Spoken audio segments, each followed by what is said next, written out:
business, technology, the totality of what makes man is what we bring to you here on Newspunch. We give you the information that you need, from business to economy, to politics, to technology. And that's all we do here on Newspunch, from the beginning to the end. And that is why we are here. Keep watching Newspunch from Ben Television. And today, to economy. All right, you're welcome back, and it's still Newspunch coming to you from Ben Television. We're taking a look at June 12th celebration, and of course, the conferment of national honors on Chief Abiola, Moshood Abiola, also his running mate, Babagana Kingibe, and Gani Fayemi here in Abuja today, June 12th. And I have here in the studio Lagma Akiloye, social and political analyst, barrister sympathy, a legal practitioner, and of course a presidential candidate under the PDP, Dr. Benga Odoton, lecturer in law, all joining us on the program. So Benga, let me come to you quickly. So taking a look at what former Justice Belgoro said, that look, you cannot confer posthumously such national honors. What will be your view? Well, my instincts... Could it be wrong, former Justice, Chief Justice of Nigeria? My instincts, my immediate instincts are that someone has misquoted or misrepresented what the learned chief he would have, because I don't think... should have reported her if he was misquoted. He still stood his ground. I suppose a lot of these men are now... And at some point, he was the chairman of National Honors, as in, even in 2016. Still does not remove the fact that I think he may have been misrepresented, because the words of the act are quite clear. There is a schedule which separately deals with military honors. You just need to Google up the Honors Act, type in post, and the first place it will stop is under military honors. So, there are several military honors: the Star of the Niger, the Eagle of the Niger, the River Benue Star. All kinds of military honors are created for the warrant section, which deals with military honors. No such thing applies to the GCFR and the civilian part of But do you also agree with me that lawyers in Nigeria are so divided with these honors conferred today on both Kingibe? We're going to take a look at the morality of conferring such an honor on Babagana Kingibe. If you are saying you're honoring Abiola for winning or for whatever reasons that election, but here was Babagana Kingibe, who, while Abiola was still fighting for the restoration of his mandate, he had decamped to the Abashi government, taking up position just as Muhammadu Buhari himself did at that time. Now, this is a question: why would Nigerians be divided, especially people with legal minds, people who are professionals, just like yourself? Okay. A law is a law. Why are they divided? This is where I'll put on my political hat. Let's leave the law a bit on the side. It's always connected. I agree about that. Incidentally, I was very much closely related to the June 12 struggle. For about 2 years, I was the coordinating attorney of the United Action for Democracy, which is a coalition body for all the NGOs and civil society organizations that were calling for the actualization of June 12 and the severance of military rulership over Nigeria. So I lost friends. There were people we went on marches together and who died in the struggle. I barely dodged a bullet and ran into a house in Yaba while escaping from the police. My principal then, Olisa Agbakoba, SAN now, was captured by the Nigerian police and beaten black and blue. If you can beat a black man black and blue. His face, we couldn't recognize him in the papers the next day. He spent about a week in detention before he was removed. A lot of people died who were not even going to gain anything themselves for the June 12 struggle. That was why it was particularly painful that someone like Babagana Kingibe very quickly left the struggle.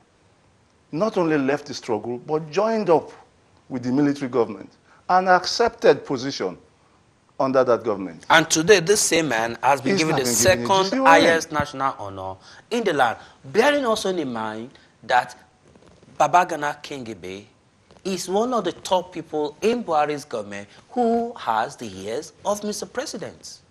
One of the people calling the shots in Buhari's government. What is the moral standard? Yes, go on, Barrister Sympathy. It depends from which school of thought you are looking at it, from what angle. You see, if you are a politician, you now have a theory that politics is about a vehicle that delivers you to a place where you can stand and serve your people better. There's no point leaving the service of your nation. I'm thinking from Babangida, Ghana Kingibe's perspective. There's no point continuing with this while I can serve the nation better and be there to correct all the... It was right for him to abandon the struggle and join the Abacha regime. That's his philosophy. That's the jurisprudence behind his thinking. There's no point. My nation is there, Nigeria. We have to continue. Politics, I'm a politician. The point is Nigeria must be served. So let me join the government and serve my nation. Is it worth getting the benefit of such struggle to which he denied? It is a coincidence, if I may say, that at the time this giant of a man, Abiola, is being awarded this honor, the man that was his deputy, who left the struggle, per se, or quote, and joined the military government, is awarded the same. I can see the thinking behind it, but that is from their school of thought. I wouldn't do it if I'm the president. Understand? But the fact remains that this is a man. Does the whole thing pull the whole honors into question? It doesn't. It doesn't. It doesn't. Okay. They are different individuals. It doesn't. This is my question to you, Lagu. Now, understanding the fact that Babagana Kingibe is a very close ally of President Muhammadu Buhari in the current government. Babagana Kingibe was a close ally in Abacha regime where he held sway alongside Muhammadu Buhari, who himself was a close ally of Abacha, holding forth in PTF at the time. These two people used to be close. Now they're too close. Now people are saying somebody is playing a kind of a futuristic political game here. From my opinion and from my point of view, obviously we are all politically inclined and aware to do what we see as fit. Now, obviously, due to my age, I was not thoroughly involved in the June 12th struggle, even though I believe if I was around then, I would have been, involved in it. I'm hearing your stories and hearing the stories of many who fought during that period, who were, as you say, dodging bullets, who, as many said, lost their lives. And then you have the vice presidential candidate for MKO Abiola. Abiola did not give up his mandate. He died in jail, feverishly saying that he had won the election, which everyone now knows that he has. Then you have his vice president, after MKO is flung in jail, decides the best plan of action is to join those who overthrew or who annulled the election, right? That action alone lets you know who he is. Simple as, If one man can die for the cause, and the other man at the first sign of trouble joins with the cause makers, then it is an indication of who they are. Not only that, he has been ever present in the majority of the regimes since the downfall and the annulment of the June 12th.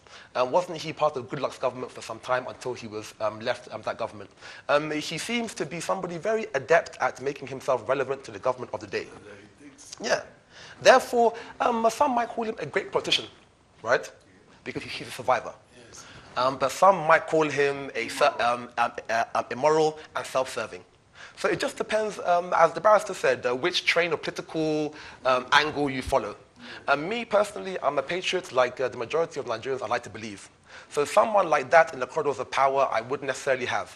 And to go on top of that, to award him a national honor for that behavior, come on, you know. This is not, What does that, where does that now put the government? I mean, the way they're thinking, you can't give MKO GCFR and not give the VP, like, you know, especially somebody who is your friend, somebody who's been involved in your government, do you know? Like, of course, it is something for the boys. You know, yeah. Something for the boys. Yeah. I don't know if you're watching this program, if you're able to call into the studio. I'm not sure.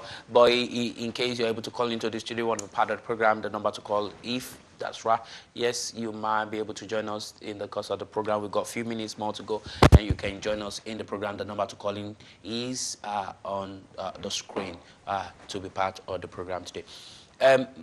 Let's quickly look at what people are also talking about in that election.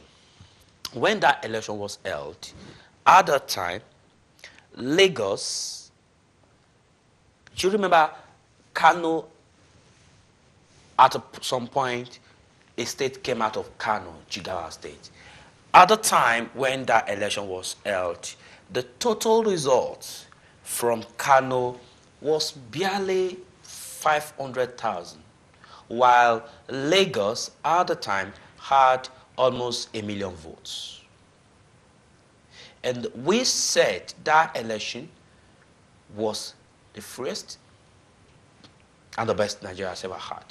If at that time, 25 years ago, when just one state barely had about 400,000 votes, Kano, Lagos had almost 1 million plus votes.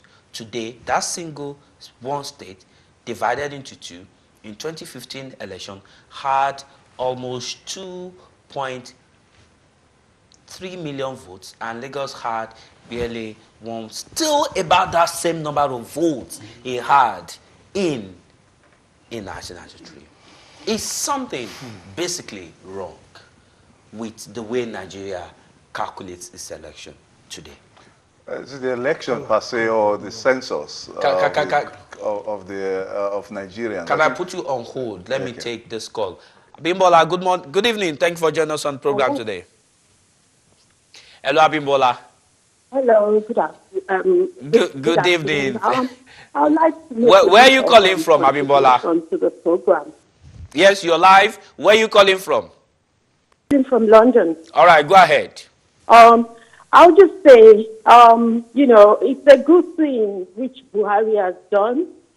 And I must say that I'm proud to be a Nigerian. However, as far as I'm concerned, I think the whole of Nigeria has where we've turned a blind eye to things that need to be really addressed.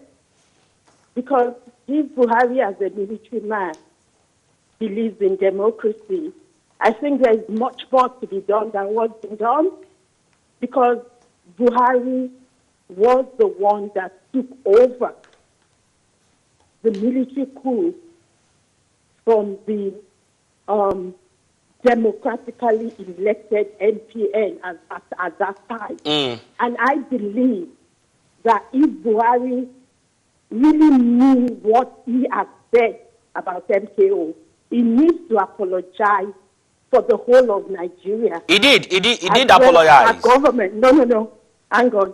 As well as the Shagari government. Okay. For a military government to take over from a democratically elected government at that time. And I think it was motivated. So if he is really sincere, that is the first step he needs to have taken. As far as I'm concerned, he's got his heart in the right place, but he's not doing the right thing. The whole thing is politically motivated, although we are happy he's done it, but there is more to be done. There are people who have died in the course of that, and I think he needs to apologize to Nigeria and to Shagari for taking over. All right. Thank you so much, Abimbola, for that contribution on the program today.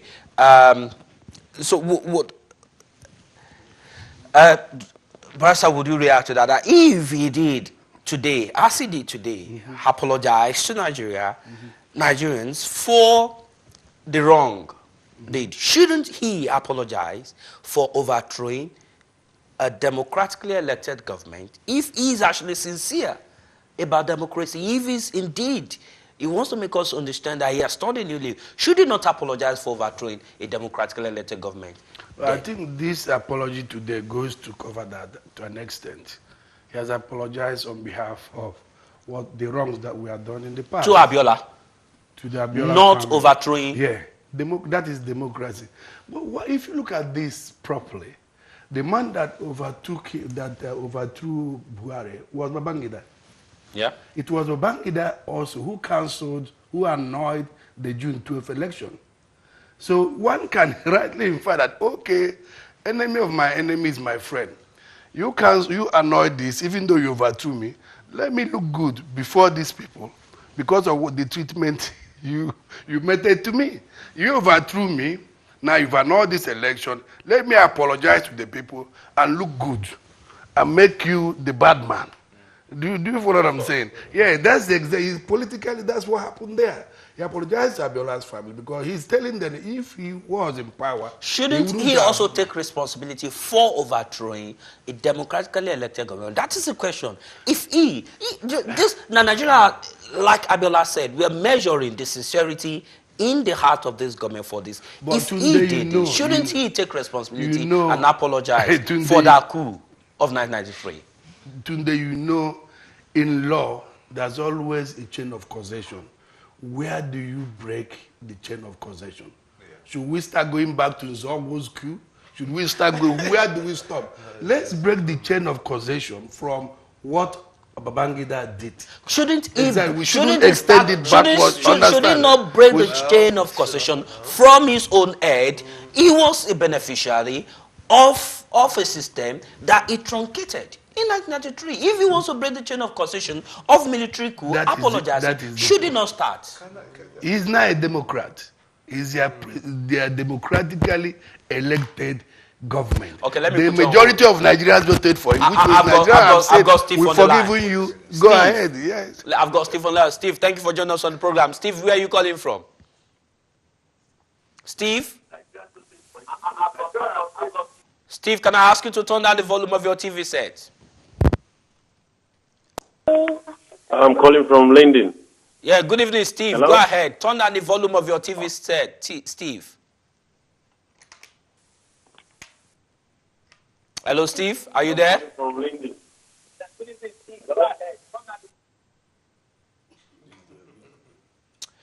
Okay, all right. Steve, please, if you can call back, kindly turn down the volume of your TV set. Doctor, go ahead. Your question again? The question was, like Abiola said, yeah, that if President Muhammadu Buhari will apologize to Nigeria, like he did today, yes, apologize to Nigeria, shouldn't he also apologize for truncating a democratically elected government by himself and his other coup plotters at the time? Yes, I think... if we must break the chain of causation, as Barrister said. Yeah, I think it wouldn't hurt us to get an apology from the entire military class, including President Muhammadu Buhari, who was a military head of state, and a brutal military head of state at that. It was one of the more dictatorial military regimes. So yes, we do deserve apology from his end, and it would be nice for him to give it, but I don't think it is as important as that. If I were in his shoes, it doesn't cost me anything to apologize because they really know that was wrong. It's not only wrong morally, it was wrong constitutionally and by the law. People lost their lives if for military coup plotting. If he will admit by any means that what he did then, truncating a democratically elected government through that coup, if he would ever admit, will it not amount to treason?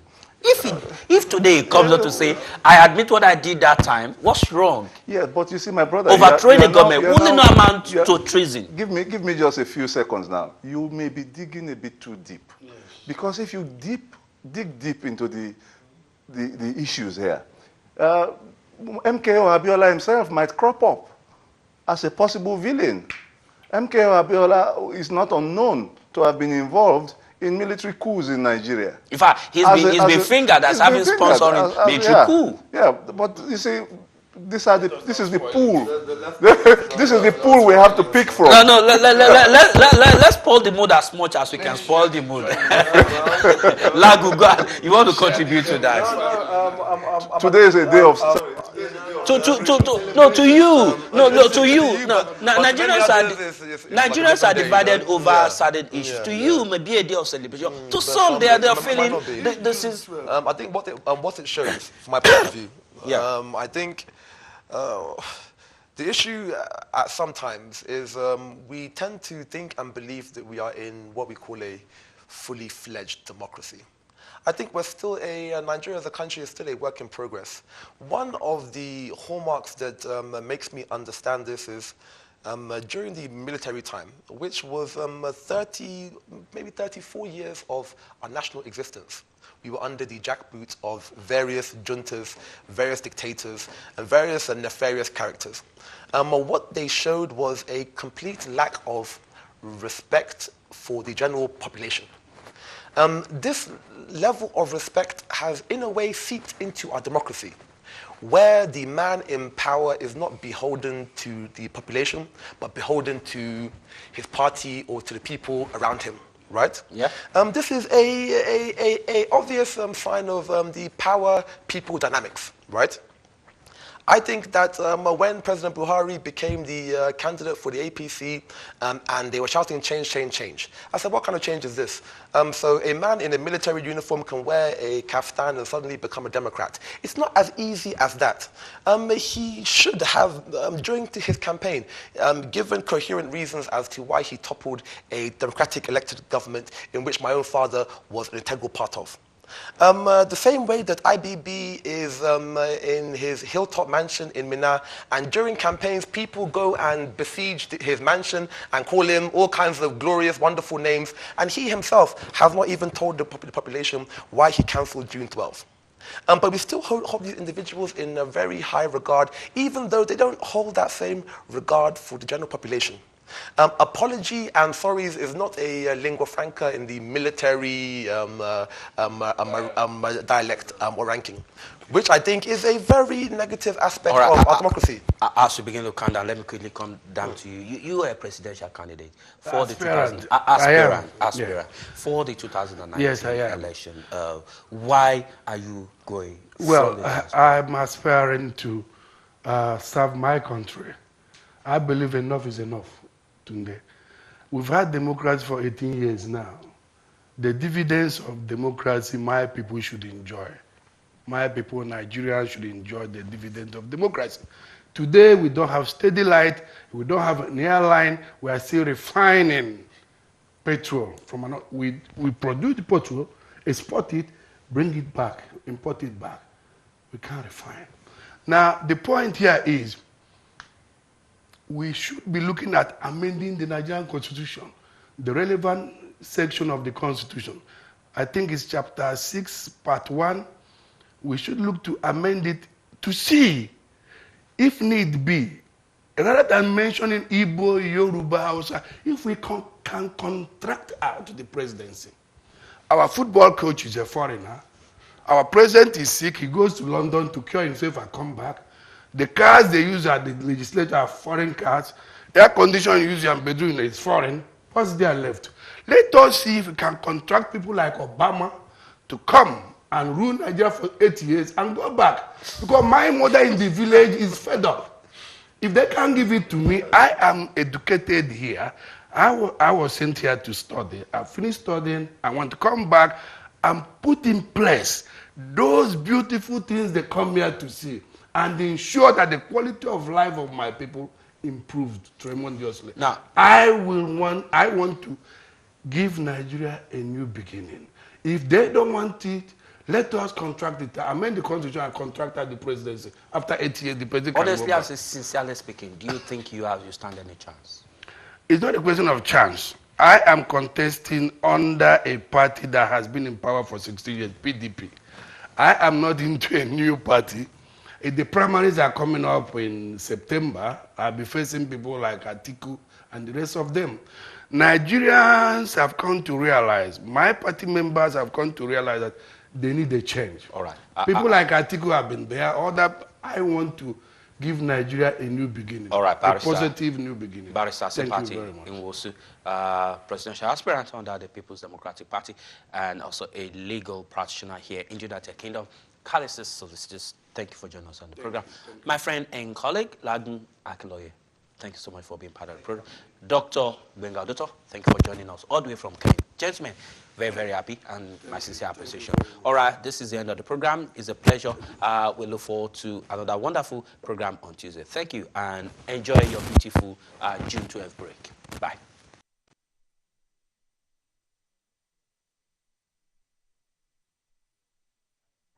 Is what we're going to here on Newspunch.